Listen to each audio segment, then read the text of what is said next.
Okay, the Jags kind of took it on the chin last weekend against Tennessee State, trying to rebound this weekend, hosting Alabama A&M. Coach, your thoughts? You're absolutely right. We took it on the chin. We did not expect that game to go as it did.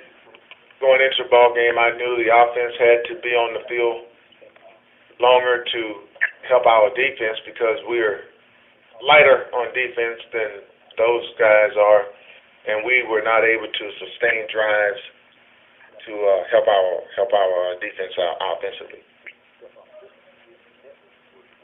What adjustments do you think you need to make going into this weekend? Well, on Wednesday, we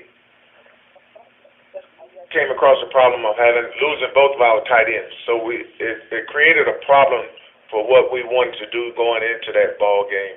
We had practiced all camp one way, hoping to do something, and then we came up with the misfortune of having a couple guys not do what they needed to do in the classroom during the summer in order to be eligible. So we found that out at a late period of time, and unfortunately it cost us to adjust offensively.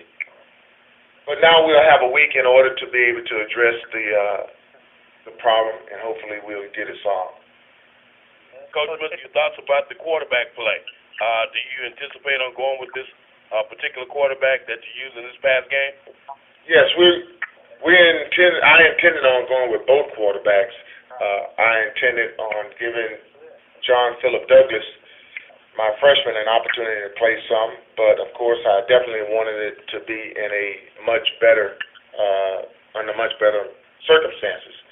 Dre Joseph is still my starting quarterback. He didn't perform as well as he know he can perform, or as well as I know he can perform. So that game is behind us. We look forward now to the Alabama A&M game, and we have to play better and we have to coach better. Well, Coach, from what you could find out from Alabama A&M, what are some of the things that you feel that you noticed that could give you some problems with this Alabama A&M Bulldog football team? Well, they handled us pretty easily last year physically, so we know they're a physical football team. We know Coach Jones is going to bring a team down here that feel like they're in a must-win situation because they lost their first game as well. So we just got to be able to match their intensity.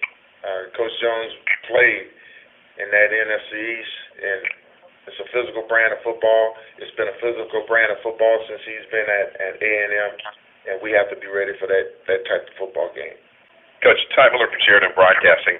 Is it too soon to determine what type of team you have yet, or will you know more about them this week against Alabama A&M?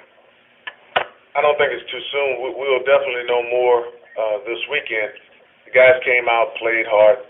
We just didn't capitalize on some opportunities that were presented for us to capitalize on offensively. I don't know if we will play anyone who give us as good a chance to be successful in the passing game as it was this past weekend. You don't want to say that because we were not as successful as we would like to be, but it was there for us to be there.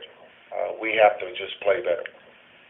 Coach Mitchell, you talked about going into Saturday's game, you wanted to establish a running game, but yet you was unfortunate with the size of your line and all the concerns you had with your line. But your receivers came in and they chose some kind of help move the offense, move the ball. Can you just talk more about how you plan to use the receivers more into the offense? Well, with the offensive line, the problem with us on Saturday was the fact that we came into training camp with 4 tight ends, and going into that ball game, we ended up only having 1 tight end. So we ended up having to adjust our offensive line. The guy that had been playing tackle for us during the fall camp, we ended up having to switch him into a guard position. So we ended up moving a guy that really had not been playing a whole lot of tackle to tackle. It forced us to use Mike Berry as our tight end, and we could use him in the passing game, but we could not use a 205-pound guy and expect him to be very successful at blocking their ends. But now we'll be able to adjust to that. we think we have some receivers, but we'll just have to wait and see. Alabama A&M, they have some physical defensive players, so we have to be ready to adjust. Even though we have to use more receivers, it's not going to be an easy matchup by no stretch of the imagination. Coach Mitchell, Reggie Benson with the Hustle Times. How are you? I'm good, Reggie. Good. Look, your quarterback situation, you mentioned you plan on playing two. Is that still going to be the game plan this week, or is it going to be dependent upon how the game is going? Well, Dre Joseph is my starting quarterback. Let's not have any questions of who my starting quarterback is.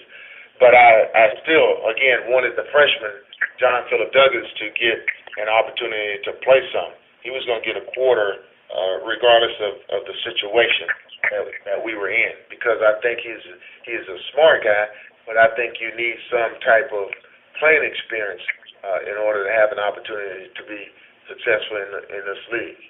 So if he will get an opportunity to play some. However, Dre Joseph is my starter. Can you talk about, unfortunately, your defense allowed that many rushing yards. Can you just talk about what changes that you might have to make, or what concerns you may have leading up to Alabama for the rest of the season? Well, Alabama A&M like to run the ball as well. We have to be more successful offensively. We have some big guys on our offensive line, and during fall camp, we ran the ball, I thought, pretty decent. But again, we lost our tight end, and that on Wednesday evening, and now Thursday we were not able to do anything. But now we have a whole week to prepare. Of course, we don't practice on Mondays because of the NCAA deal, but it gives us a chance as a coaching staff to look at someone that we can put in as a tight end, and we still want to try to run the ball. We have to be able to use some of the time off the clock and keep our guys off the field. Defensively, we were experiencing cramps, but those guys only gave up 6 points the second half.